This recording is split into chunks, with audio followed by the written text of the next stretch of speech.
أعوذ بالله من الشيطان الرجيم. بسم الله الرحمن الرحيم. رب اشرح لي صدري ويسر لي أمري واحلل عقدة من لساني يفقه قولي. السلام عليكم ورحمة الله وبركاته. اتم نمبر سبق نن زمونږ شروع کیږي. د دې سبق نوم دی حروف مده. نن په دې سبق کې به مونږ دا زده کوو چې حروف مده څه ته وایي، دا څو دي، او د قرآن شریف نه به یو څو مثالونه مونږ نن وایو د پیژنګلو دپاره چې مونږ حروف مده څنګه پیژنو او دا به صحیح څنګه وایو. زمونږ سره حروف مده چې کومه دي نو هغه درې دي: الف مده، واو مده او یا مده. اوس الف مده څه ته وایي؟ کله چې هم زمونږ سره یو الف خالی راشي، خالی مطلب دا دی چې په هغې باندې زبر، زیر، پیش، جزم دا نه وي، بلکل خالی الف وي. او دغه الف چې کوم وي د کوم حرف سره هغه لګېدلی وي نو په هغه حرف باندې د بره زبر وي. یو داسې خالی الف چې هغه د یو داسې بل حرف سره لګېدلی وي په هغې د بره زبر وي نو دغه ته به مونږ الف مده وایو. او الف مده به مونږ د یو الف په مقدار باندې هغه یو حرف اوږدو راکاږو به په کوم چې د بره زبر وي د دې الف د وجې نه. واو مده پیژنګلو دا ده چې کله زمونږ سره یو واو ساکن راشي، ساکن مطلب دا دی چې په هغې باندې د بره د جزم نشان راشي. د جزم نشان څه دی؟ وړوکی دال غوندې. او چې کله په یو حرف باندې د بره جزم راشي نو هغې ته موږ ساکن حرف وایو. ساکن ورته ځکه وایو چې هغه حرف ورڅه حرکت نه کوي، هغه په سکون کې وي. سکون باره کې مخې ته یو بل سبق را روان دی، په هغې کې به انشاءالله دا موږ زیات واضح کړو چې ساکن، سکون، جزم دا څه ته وایي. نن صرف دومره دا خبره موږ یاد وساتو چې کله په واو باندې د بره جزم راشي یعنی واو ساکن شي. او بله خبره ده چې واو د کوم حرف سره لګېدلی وي په هغه حرف باندې د بره پیش وي نو بیا به دغې واو ته مونږه واو مده وایو. او دا به هم مونږه زیات ګول کوو په نسبت د پیش باندې. دریم نمبر زمونږ سره یای مده ده. یای مده څه ته وایي؟ چې کله یا ساکنه شي، ساکنه مطلب دا دی چې د بره پې جزم راشي، سکون کې شي، او دا یا چې د کوم حرف سره لګېدلی وي په هغه حرف باندې زیر وي، مطلب د هغې حرف لاندې زیر وي. ګوره الف مده دې ته وایي چې کله الف خالی وي او د هغې نه مخکې چې کوم حرف وي د کوم حرف سره چې د الف لګېدلی وي یو ځای وي په هغې حرف باندې د بره زبر وي. واو مده دې ته وایي چې کله واو ساکن وي او د واو نه مخکې حرف باندې پیش وي. یای مده دې ته وایي چې کله یا ساکنه وي او یا چې د کوم حرف سره لګېدلی وي د هغې حرف لاندې زیر وي نو دې ته به مونږه یای مده وایو.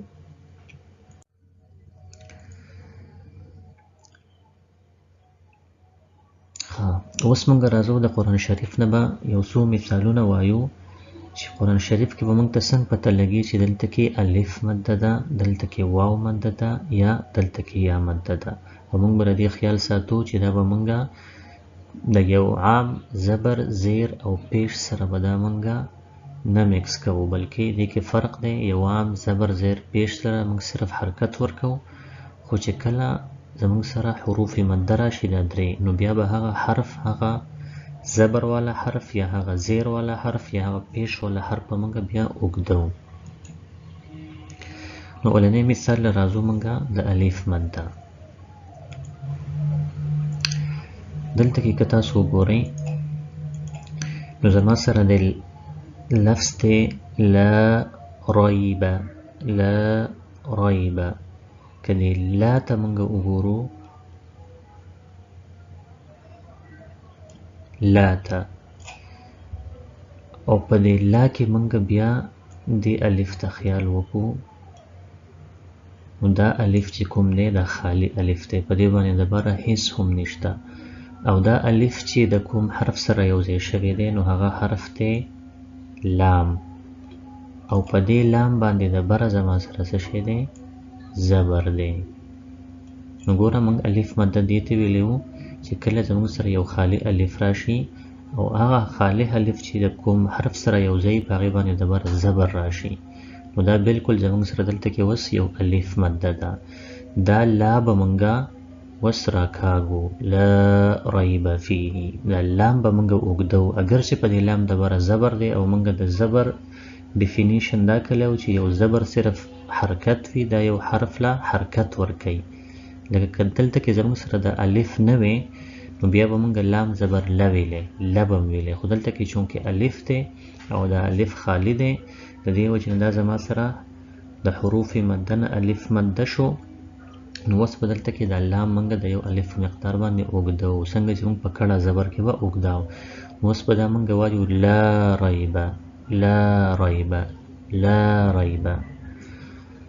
او په دې کې به مونږ ډیر زیات خیال ځکه کوو چې مخکې به مونږ په حرکاتو کې دا ویلي وو چې کله زموږ سره یو حرف باندې د بره زبر راشي نو هغه به مونږ نه اوږدو، نو چې مونږ دلته کې کنفیوز نشو، چونکې دلته لام باندې د بره زبر دی، خو دا چونکې الف مده دی نو دا به مونږ اوږدو.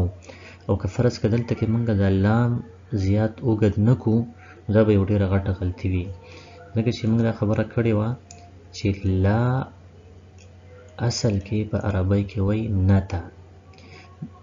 لا ریبه د دې لفظ مطلب دا شو چې هیڅ شک نشته.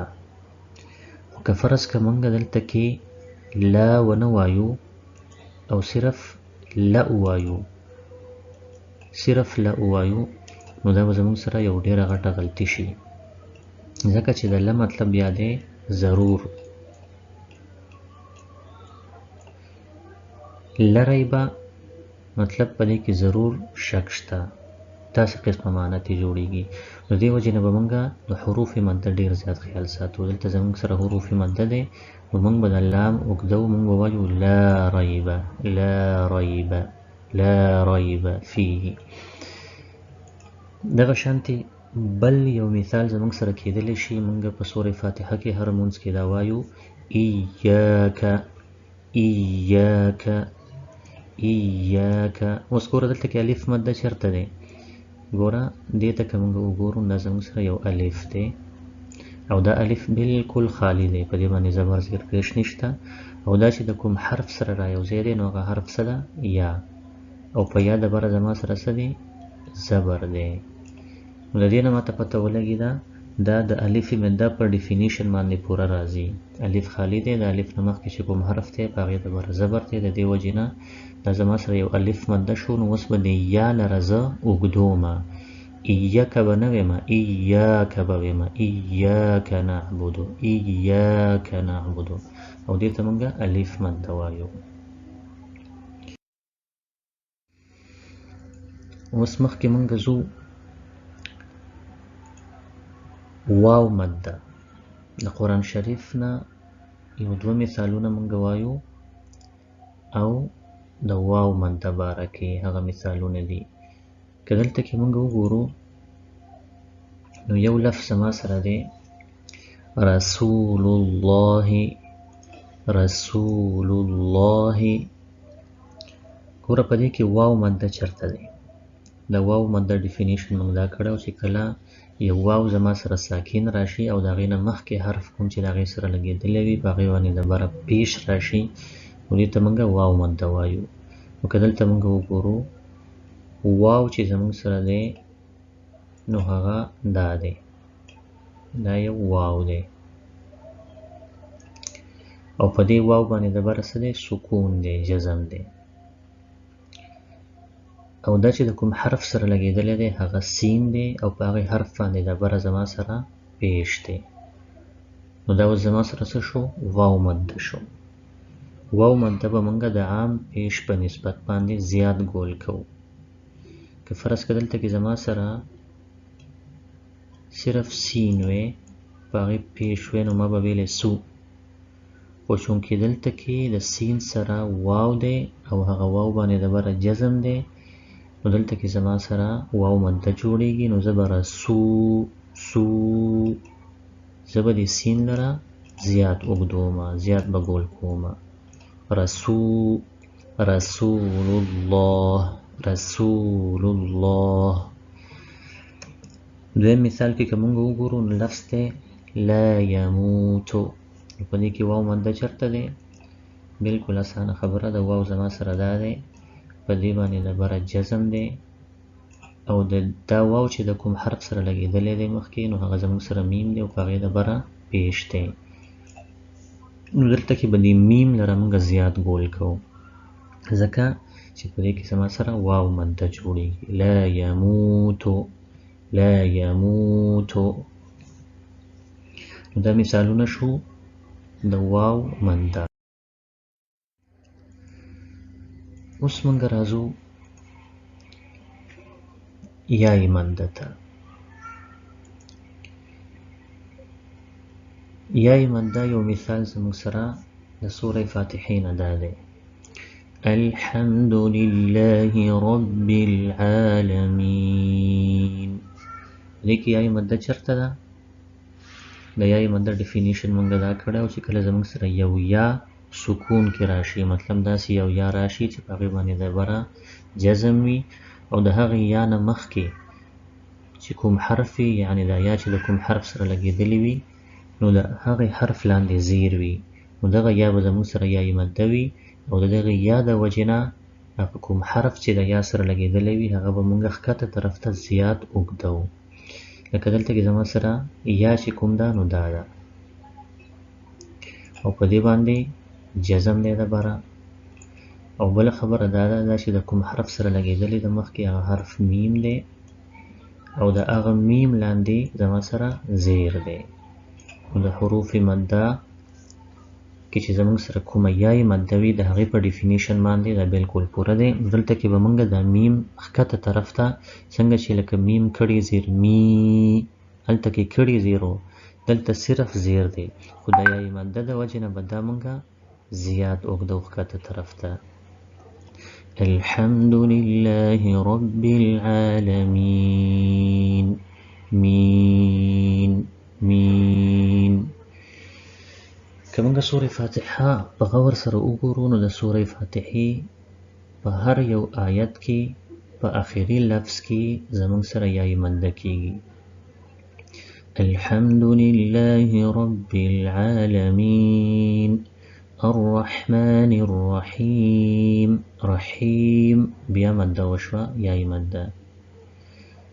مالک یوم الدین، په دین کې بیا یای مده کېږي.